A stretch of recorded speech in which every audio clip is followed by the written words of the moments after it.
Al looked at Tori, who deftly took the roll with the stick and put it in her mouth. She acted as if she had been going to restaurants since childhood, although she lived in a small apartment and worked as an accountant. Tori looked great. It seems that she has rich parents who constantly pamper their daughter, and she doesn't get out of the spa. The girl licked her lips and smiled at him. Al met Tori at the gym. He came to run on the treadmill and Tori was engaged in walking. A conversation began between them. She turned out to be a very interesting and quick-witted girl, so the young man's head quickly went around. Al was fascinated by her sincerity and spontaneity. But then, relatives and friends began to give advice to the guy. Al's mother said that he chose a girl for himself from the category of those who only need money from a man. His mother reproachfully expressed, "Why is she doing such makeup, pretending to be a doll? She is definitely not as simple as it seems at first glance." His father supported her with a displeased expression on his face. "She needs your money. You are not the last person. You must have told her that you have your own office. That's why she sticks to you. Or maybe she's seen you on TV before, so she made a plan to seduce you." Al tried to think differently. He was fine with Tori. He didn't believe that she was a windy girl or a liar. But those around him stubbornly imposed a completely different opinion on him. Therefore, condemnation settled in his soul like a heavy stone, no matter how much he wanted to get rid of them.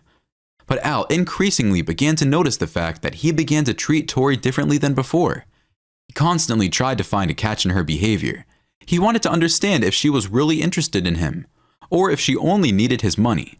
And one day, he decided to talk to Andrew, his good old buddy, about Tori and his parents' relationship with her. Andrew said, "They speak correctly.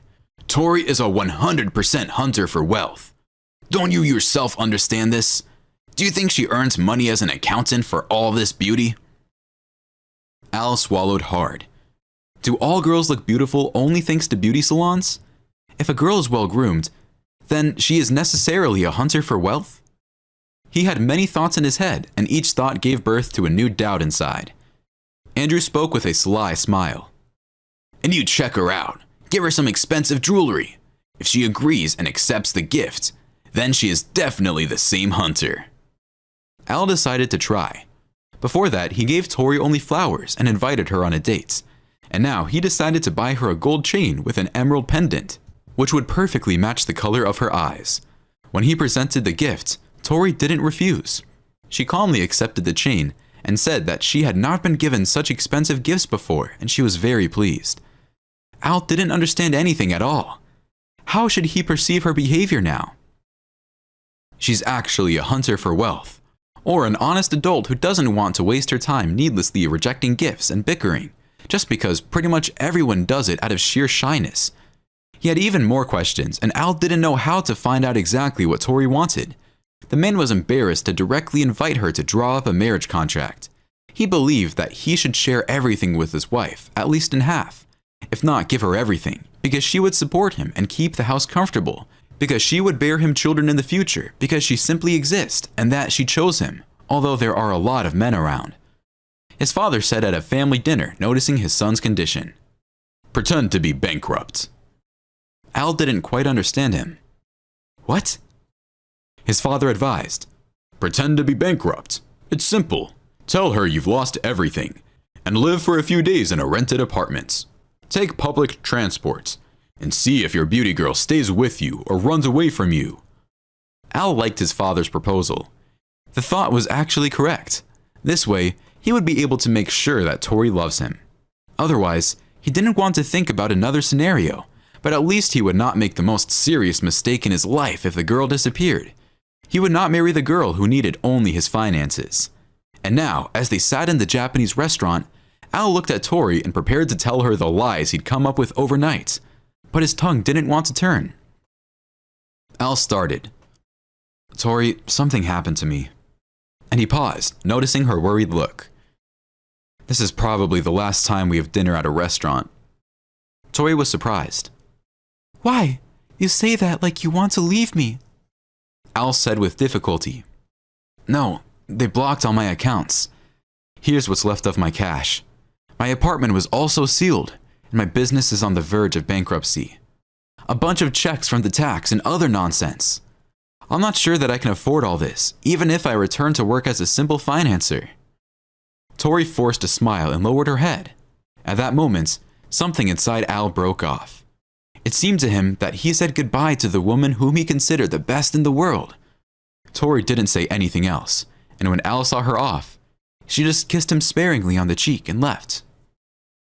It's been 3 days, and Tori hasn't called him or even texted him. Al wanted to dial her number, but didn't dare.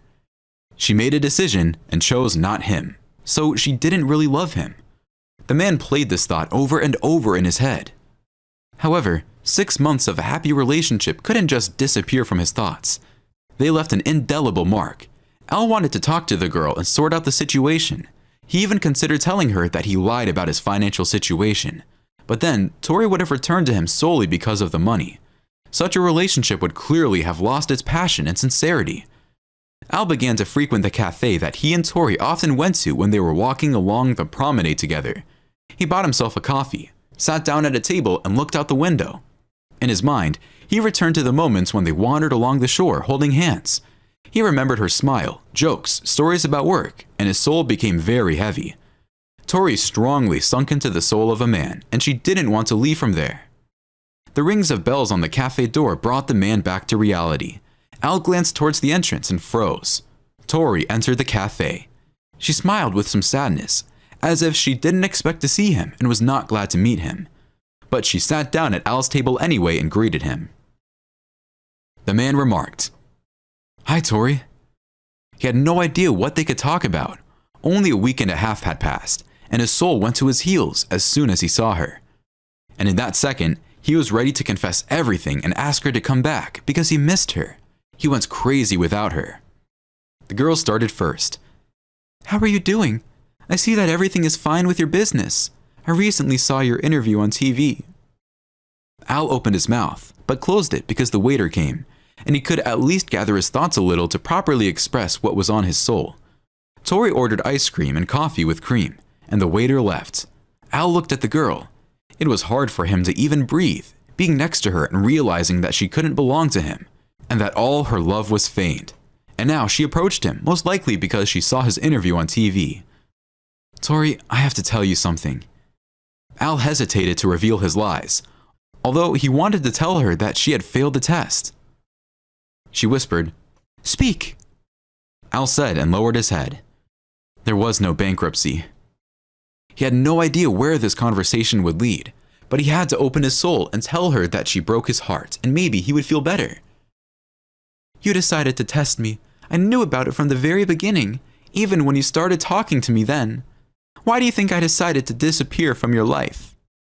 Al's eyes went wide.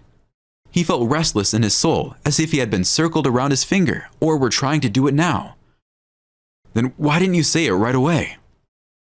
Tori pursed her lips, turned to look out the window and said, "Did I have to tell you something?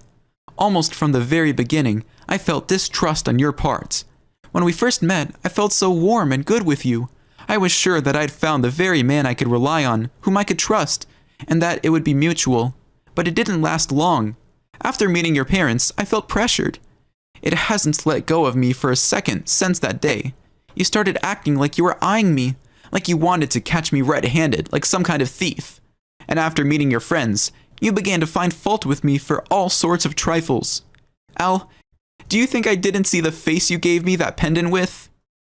Tori touched her fingers to the chain that hung around her neck, and then she unfastened the clasp. She took off the chain with the pendant and placed it in front of the man.